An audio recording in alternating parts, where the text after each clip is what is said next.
Hello my modeling friends, I'm Lucas and you are watching coldemonspl. Something to drink to work better and let's roll! Well, today I'm going to finish a project that I initially called Monster. We are in the second part of weathering, in continuation to be exact. I didn't want to do a long episode because it would be too boring. Now I can show you more of my tricks that I used during this project. Okay, the mess with pigments continues. The low part of the hull was ready and dry, well, almost ready as you will see in a moment, but enough that I could take care of the upper parts of the model. The front fenders were lost in action and the natural consequence was the accumulation of large amount of dry mud in these areas. For the realistic effects I even used the scraps that fall from the brush onto the paper. Small lumps of pigment are great for building an interesting structure. I built it exactly the same as before, the same technique and the same products were used. A few drops of fixer and the pigment sits perfectly in place. The most important thing is not to overdo it with the quantity. The rule is simple, better less than more. You can add more if needed, but take a break before you put the brushes into again. I prepared the side shields in previous episodes. Do you remember how I painted and made them dirty? Click the link above if not. Now all that's left to do is mount them. The hangers held tight and even when I bent them gently, there were no problems with breaking. After the steel plates were glued on, they were even more stable. As you can see, I'm still using my sophisticated and technological advanced holder. It works. I put some pigments on the covers, used the cotton bud and now they look even better with more colors. The pigments are best when glued to the surface and so I did by soaking them with white spirit. Of course, we accelerate the drying time.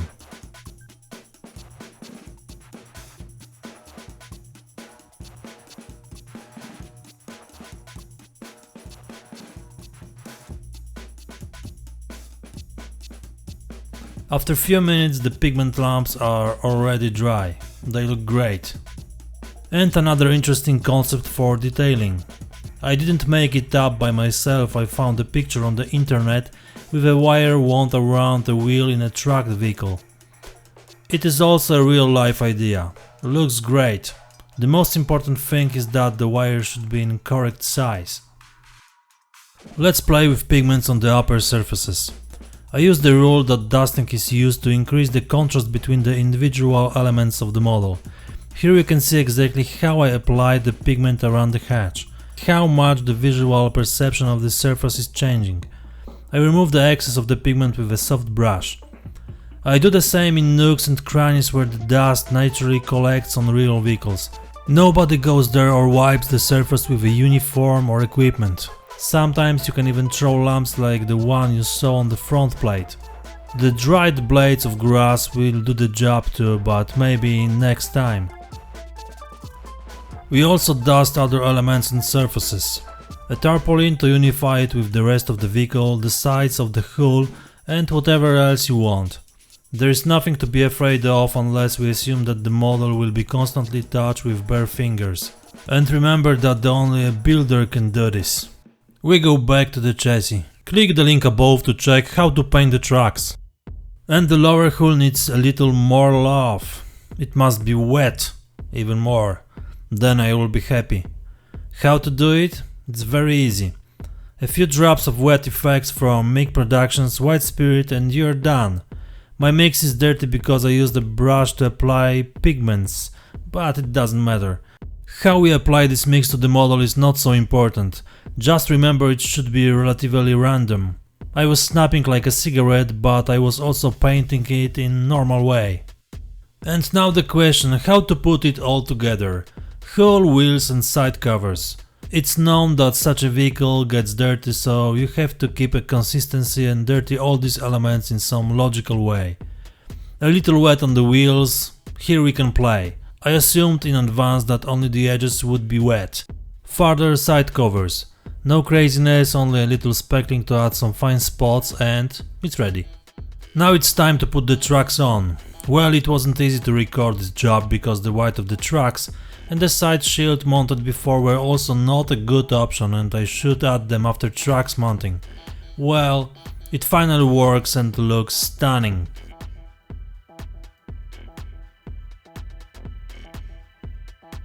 Stop! The second towing cable is already laid on the exhausts. The only thing missing is the final attachment to the ladder, but more on that later. I was wondering if this small surface would hold such a heavy element. I decided to help the material a little and sanded it with a coarse sandpaper. It was about mating the surface and even tearing it off so that the glue had something to grab. I used the Black Widow from AK because it allowed me to maneuver this element a bit before it completely dry out. A piece of plastic for the support and the model rest for several minutes without touching or moving it. And it worked. Even the barrel moves and it doesn't fall off. However, I should put one more screw on the counterweight. Well, man learns from his mistakes.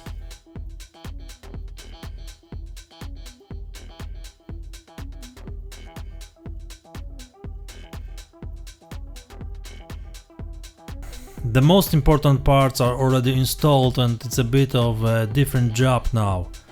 I will paint super effects of everyday service and signs left by the crew every day. The oil stains, spilled fuel, various liquids such as water will look very natural and will certainly increase the realism of the model. It's always like that. The dark brown oil paint diluted in different proportions is a great solution. We need to control its drying and the traces it leaves. Their location must be reasonable, although photos of the real vehicles confirm that sometimes stains appear in strange places and it's difficult to imagine what happened that they are placed there. In my experience, this effect has to be repeated twice and then we have the best results. I correct deficiencies and strengthened here and there what is already almost okay. Here you can easily leave up the muddy finish of the chassis. Because not only on the wheels but also on the hull, these stains can be easily painted. For this purpose I use the same oil as a moment ago, but I also mix it with a dark wash or even apply the wash alone without the thinner. It all depends on pigment absorption. Easy, no rush, you can build cool effects and control the drying process.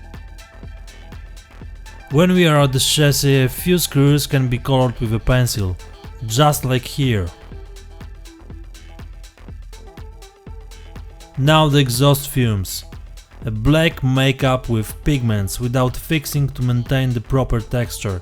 Fast and easy.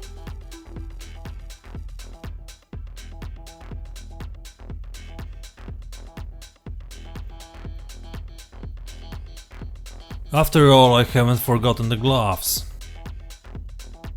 I planned to add a few details to the engine plate to diversify its final appearance. Eureka XXL resin products were ideal for this. Previously I glued them together and painted them in the base color, and now they have to be slightly tinted with pigments to make them look like real crates and canisters in the service. Of course I applied the wash earlier and now the pigment has turned to work.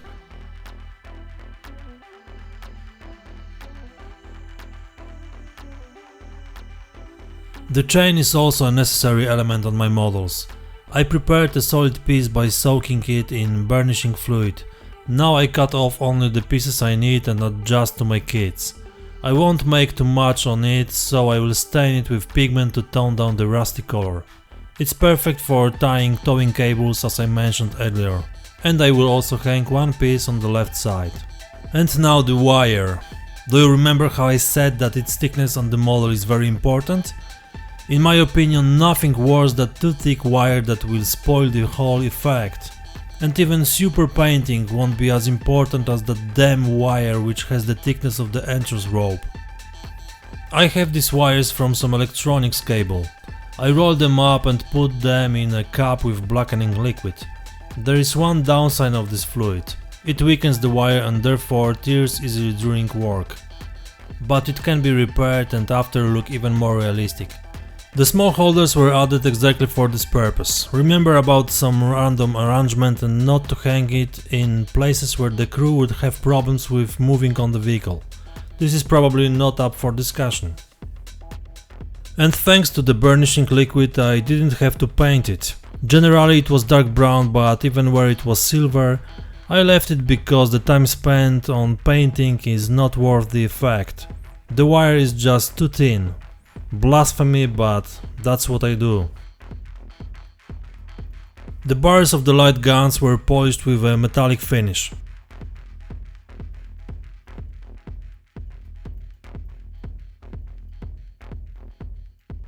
And when we are in this subject, look what I have. I thought that I would use these shells for a machine gun, but the Germans used bags for empty shells.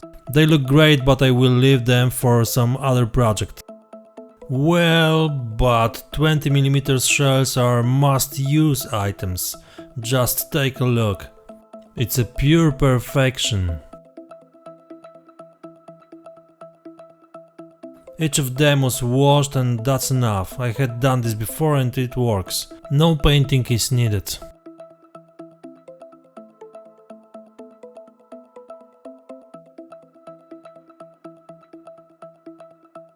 Now some arrangement and we can stick them. The best for this is the AK gravel and sand fixer. We need just a little of glue for such small elements. If necessary, the application must be repeated. And check the surface after drying.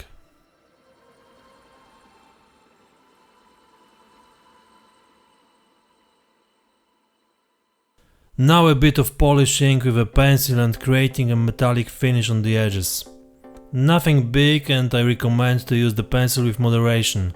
It's easy to ruin all previous works done on the model. Now relax and look how I did it.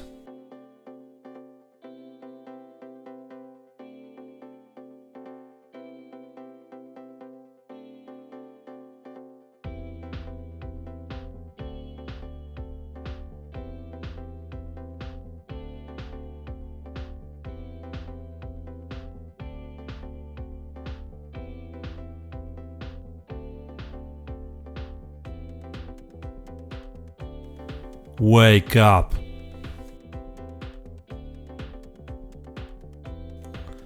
Now one of the last things I had to do on the model. I decided to write something with a white crayon on the side shield as if it was painted with chalk or some piece of brick. I wanted to duplicate the tactical number of the vehicle. I have this set of black and white crayons for a while but haven't had a chance to check it out. It was waiting for proper time and it just came. It was necessary to sharpen the crayon to make the line as thin as possible. I had only one approach because as I checked the eraser didn't perfectly clean the surface. First I practiced on a piece of black paper, then in air close to the kit and finally on the model. Okay guys, no stress. It was done on the first try.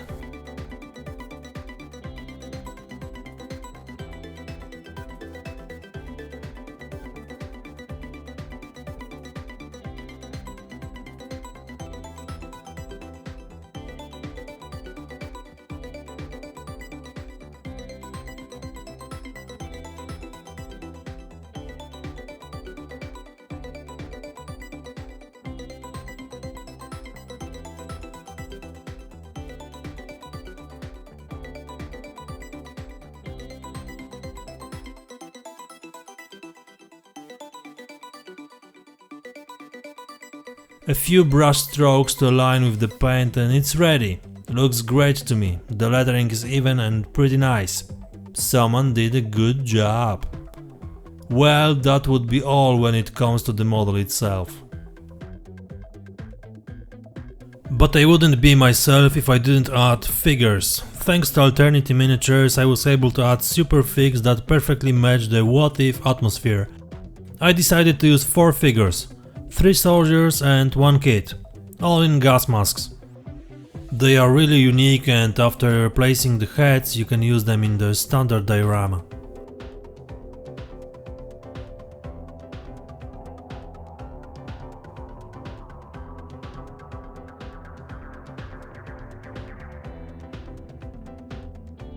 First I checked them and they fit the model almost perfectly. I put a few curled tarpaulins under the back of one to make it sit evenly and that's it.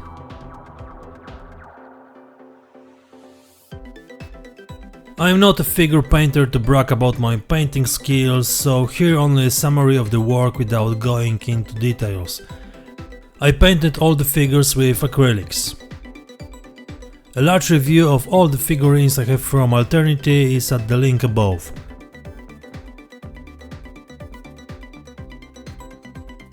And that's how they look after my work.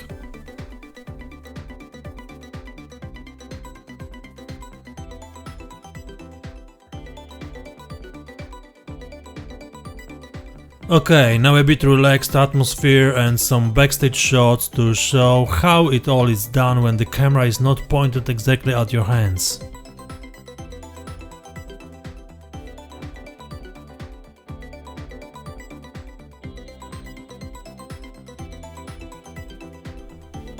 Taking the pictures is also a tedious job and sometimes it takes a while to find some nice shots.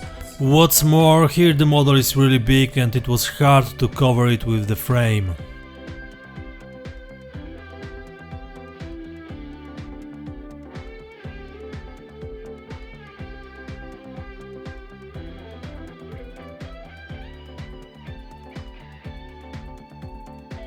For the final layout I used the super wooden stand from Miniaturebases. You will find a link to the manufacturer in the description. I highly recommend them because they are great and you can adjust the stand to your individual requirements. Write to the manufacturer and buy it. I'm very happy with them and I use one for the E-60 and one for here. You will see it in a moment. Now it's time to make some fun with the setting.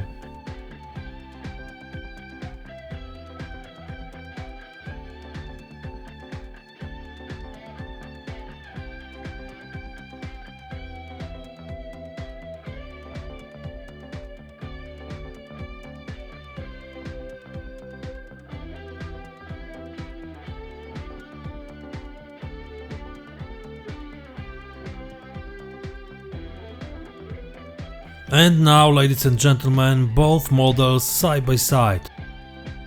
Pay attention to the wooden stands and definitely for Rado Miniatures figures. Okay, the summary. In retrospect, when I look at this project, I think it was a good step and the result achieved on the model is really great. It fits perfectly for What If and I hope you feel the same. At first I thought it would be difficult to squeeze something reasonable out of this plastic, both in the case of the E-60 and Jagdpanzer, but as you can see the effect is quite good and most importantly, the collector is satisfied. It was a superb experience for me because I like such challenges. And now I'm waiting for your opinions, write what you like the most about this model and what sucks. The next project that will hit my workshop is a classic. Probably every modeler has made this tank at least once in his life. I built it 4 times for sure and this one will be the 5th. And I hope to make the same eye-catcher as the others.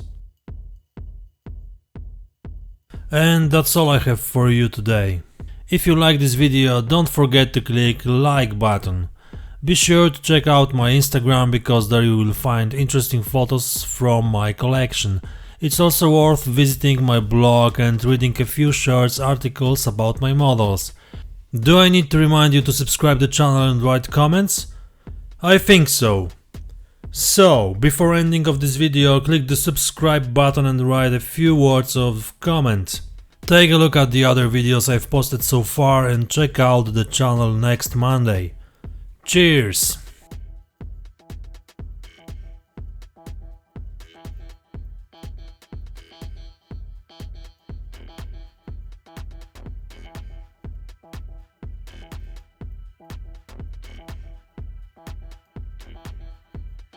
What are you waiting for? Click this red button.